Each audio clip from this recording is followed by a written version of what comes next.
জলে ঘেরা এক বিচ্ছিন্ন ভূমি ময়নাগড়। এখানে ছিল বিরাট এক রাজবাড়ি। জাঁকজমক, উৎসব, প্রজাপালন, প্রতিপত্তি ইত্যাদি নিয়ে একেবারে গম গম করত রাজত্ব। রাজপরিবারের বর্তমান প্রজন্ম ময়নাগড়ের অভ্যন্তরেই বাস করে, কিন্তু এই ময়নাগড় রাজবাড়ির পুরোটাই বিচ্ছিন্ন দ্বীপে। ফলে ময়নাগড়ে যাতায়াতের প্রধান মাধ্যম নৌকো। পূর্ব মেদিনীপুর জেলার যে কটি রাজবাড়ি রয়েছে তার মধ্যে অন্যতম ময়নাগড় রাজবাড়ি। দুটি পরীক্ষা দ্বারা বেষ্টিত একটি ভূখণ্ড, যেখানে রাজপরিবারের মানুষজন আজও বসবাস করে, আর তাদের যাতায়াতের মাধ্যম নৌকো।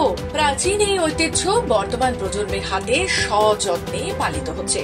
কালিয়াদহ ও মাকড়দহ এই দুটি পরীক্ষা দ্বারা বেষ্টিত পূর্ব মেদিনীপুর জেলার অন্যতম প্রাচীন জনপদ ময়নাগড়। ময়নাগড়ের ইতিহাস অনেক পুরনো। দুটি বড় পরীক্ষা দ্বারা বিচ্ছিন্ন এই ভূভাগে রয়েছে নানান ঐতিহাসিক নিদর্শন। এখনো একটি পরীক্ষার ওপর কোনো রাস্তাই হয়নি। বলা ভালো, এ বিষয়ে রাজপরিবারের সদস্যরা কোনো পদক্ষেপই গ্রহণ করেনি। আর তার কারণ হলো ময়নাগড়ের ঐতিহ্যকে বহন করে নিয়ে চলা।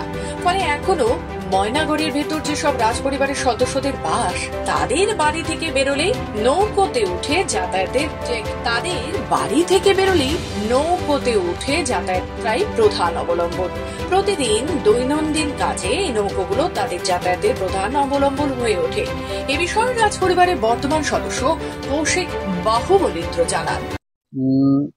যাতায়াত এখানে নৌকো নির্ভর, মানে বাস্তবিক জীবনে নৌকো একটা বিরাট এখানে ভূমিকা পালন করে যারা ভেতরে থাকে।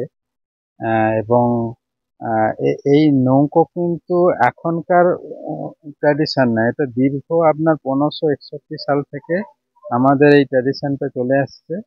এবং এটা শুধু ট্র্যাডিশন নয়, এর সঙ্গে নিরাপত্তাও যুক্ত রয়েছে।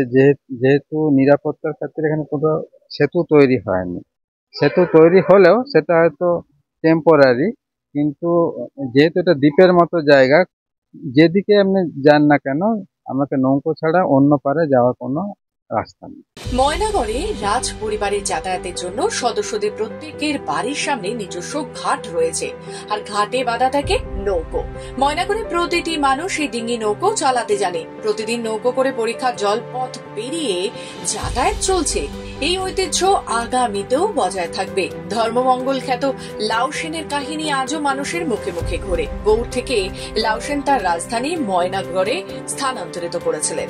হাজার বছর ধরে আজও পূজিত হন দেবী রঙ্কিনী। এই বিলাসিতা গড় থেকেই 1561 সালে বাহুবলীন্দ্র রাজপরিবারের পূর্বপুরুষ গোবর্ধনানন্দ বাহুবলীন্দ্র প্রথম ময়নাগড়ে রাজধানী স্থাপন করেছিলেন, যা আজও মানুষের মূল আকর্ষণের কেন্দ্রবিন্দু। পূর্ব মেদিনীপুর থেকে রাজীব নন্দীর রিপোর্ট, খবর বাংলা।